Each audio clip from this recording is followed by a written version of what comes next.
ବାଲେଶ୍ୱର ଜିଲ୍ଲା ସୂଚନା ଓ ଲୋକସମ୍ପର୍କ ବିଭାଗ ଓ ସଂସ୍କୃତି ବିଭାଗ ଆନୁକୂଲ୍ୟରେ ଜିଲ୍ଲାସ୍ତରୀୟ ଓଡ଼ିଶା ଦିବସ ଓ ଓଡ଼ିଆ ପକ୍ଷର ପ୍ରଥମ ଦିନ ଉତ୍ସାହ ଉଦ୍ଦୀପନାର ସହିତ ପାଳିତ ହୋଇଛି। ପ୍ରାତଃ 4:30ଟା ଘଟିକାରେ ଡାକବାଜି ଯନ୍ତ୍ର ମାଧ୍ୟମରେ ଓଡ଼ିଶାର ରାଜ୍ୟ ସଙ୍ଗୀତ ବନ୍ଦେ ଉତ୍କଳ ଜନନୀ ପରିବେଷଣ କରାଯାଇ ସହର ପରିକ୍ରମା କରାଯାଇଥିଲା। ପୂର୍ବାହ୍ନ 9 ଘଟିକାରେ ମାନ୍ୟବର ମନ୍ତ୍ରୀ ଗ୍ରାମୀଣ ବିକାଶ ଓ ପଞ୍ଚାୟତି ରାଜ ଏବଂ ପାନୀୟ ଜଳ ବିଭାଗ ଓଡ଼ିଶା ସରକାର ରବି ନାରାୟଣ ନାୟକ ଓଡ଼ିଶାର ବରପୁତ୍ରମାନଙ୍କ ପ୍ରତିମୂର୍ତ୍ତିରେ ମାଲ୍ୟାର୍ପଣ କରିଥିଲେ। ପୂର୍ବାହ୍ନ 10:30 ଘଟିକାରେ ଗାନ୍ଧୀ ସ୍ମୃତି ଭବନ ପରିସରରେ ଆୟୋଜିତ ସାଧାରଣ ସଭାରେ ମାନ୍ୟବର ମନ୍ତ୍ରୀ ମୁଖ୍ୟ ଅତିଥି ଭାବେ ଯୋଗ ଦେଇଥିଲେ।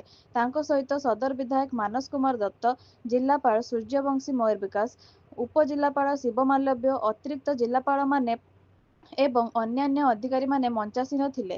ସଭା ଆରମ୍ଭରେ ଅତିଥିମାନେ ଓଡ଼ିଶାର ବରପୁତ୍ରମାନଙ୍କ ଫଟୋଚିତ୍ରରେ ମାଲ୍ୟାର୍ପଣ ଓ ପ୍ରଦୀପ ପ୍ରଜ୍ୱଳନ କରିଥିଲେ। ପରେ ସ୍ଥାନୀୟ କଳାକାରମାନଙ୍କ ଦ୍ୱାରା ବନ୍ଦେ ଉତ୍କଳ ଜନନୀ ଓ ବନ୍ଦେ ମାତରମ୍ ପରିବେଷଣ କରିଥିଲେ।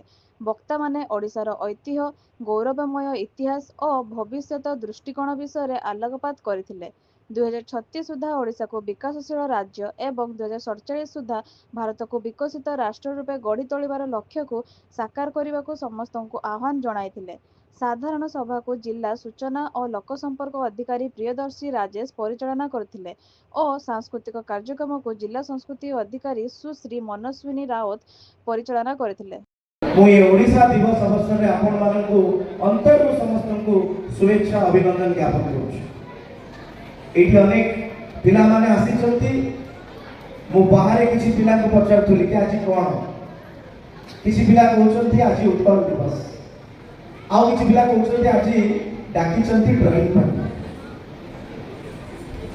ये उत्कल दिवस और ये दिवस समारोह करने पूर्व आम जो जगार छिड़ा होचे, जो बालेश्वर माटी आम जन्म नहीं, ये माटी रे फकीर मोहन सेनापति भाया जड़े व्यास कवि जे कि ओडिशा भाषा साहित्य आंदोलन जनक थे।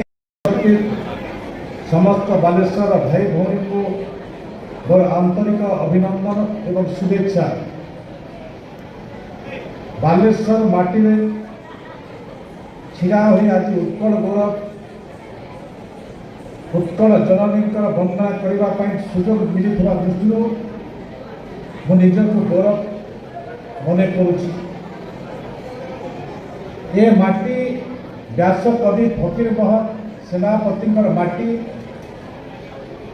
दिने समस्त मनरे समस्त ओडिया प्राण में 6 माण 8 गुंटर जो वार्ता देते एप्रिल 1936 मसीह ओडिशा देशर गोटे फर्स्ट लिंग्विस्टिक स्टेट है। आज 90 वर्ष पाखापाखि ओडिशा को और ये दिवस आम पालन करुचु। जो आम दिवस पालन करुचु आम सब टाइम मन रखा कथा कि ओडिशा जो गठन है ओडिशार हिस्ट्री तामते जिते भी कहले कम आम स्टेट निजर क्लासिकल लैंग्वेज आमर अच्छी आम क्लासिकल डांस ओडिशार आमर अच्छी लिटरेचर ह्यूज लिटरेचर अच्छी। और जिते लिंग्विस्टिक स्टेट है से लोक थे जो